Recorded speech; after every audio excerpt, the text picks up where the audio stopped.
ذرا نم ہو تو یہ مٹی بڑی زرخیز ہے ساقی۔ السلام علیکم۔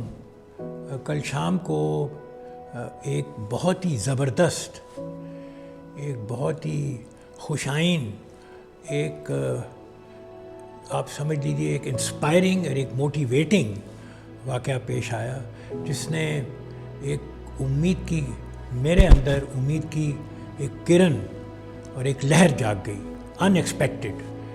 یہ آپ تصویر دیکھ رہے ہیں، ایک میں بیٹھا ہوں عبدالوہاب کے ساتھ، جن کا تعلق بجوڑ سے ہے، کے پی کے، اور یہ ہیں کوبلر۔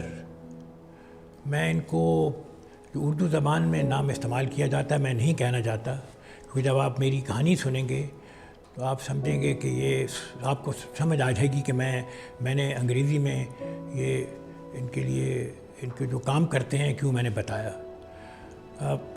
میں ان کے پاس اپنے 2 جوتے لے کے گیا ریپیئر کے لیے شام کو۔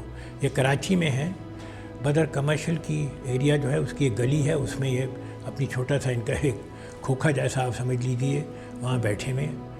اور میں ان کے پاس لے کے گیا، میں نے کہا یا عبدالوہاب صاحب ذرا اس کو ریپیئر کر دیجیے۔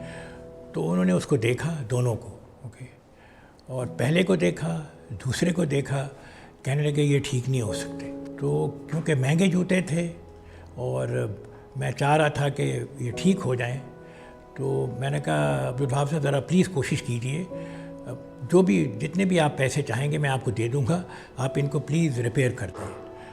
تو کہنے لگے میں نے آپ کو بتا دیا ہے کہ یہ ریپیئر نہیں ہو سکتے، کیونکہ انہوں نے پھر مجھے ایکسپلین کیا کیوں نہیں ریپیئر ہو سکتے۔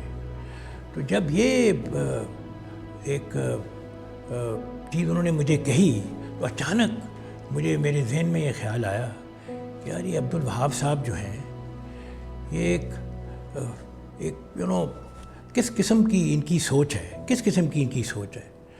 اگر یہ چاہتے تو کہتے بھئی میں ٹھیک کر دوں گا، آپ مجھے اتنے پیسے دیجیے اور کل مجھے آئیے اور میں آپ کو لے جائیں، میں چلا جاتا، اور کچھ دنوں کے بعد پھر یہ خراب ہو جاتے تو میں ان کو کوستا، برا بھلا کہتا، پر انہوں نے یہ نہیں کیا۔ انہوں نے اپنے کردار کا، اپنی آنیسٹی کا، اپنے کیریکٹر کا اظہار کیا، اور ایک حق حلال کی جو کما رہے تھے اس کا اظہار کیا۔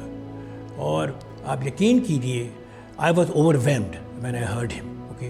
میں نے کہا عبدالوہاب صاحب آپ میرے ساتھ بیٹھیے، میں آپ کے ساتھ تصویر کھنچوانا چاہتا ہوں، اور میں آپ کے بارے میں پبلک میں کچھ بتانا چاہوں گا کہ میں ایسے شخص سے ملا جو حق حلال کی کما رہا ہے اور جو مفلسی میں زندگی گزار رہا ہے، تاکہ لوگوں کو ایک آپ کے بارے میں بتاؤں کہ بھئی، اور وہ سوچیں کہ عبدالوہاب غریب ہیں یا ہم غریب ہیں، عبدالوہاب امیر ہیں یا ہم امیر ہیں، اور عبدالوہاب نے کس قسم کے کردار کی نشاندہی کی۔ یہ ایک مجھے پورا یقین ہے کہ آپ بھی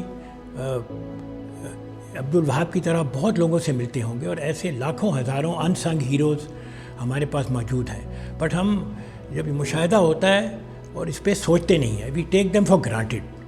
تو یہ پلیز سوچئے کہ جیسے میں نے پہلے کہا، یہ کس قسم کی کردار کی نشاندہی تھی، اور ہم سب اپنے گریبان میں جھانک کے دیکھیں ہمیں اندر کیا نظر آتا ہے، ہمارا کردار کیا ہے۔ یہ ایک لمحہ فکر ہے، اور ذرا سوچئے ایسا کیوں۔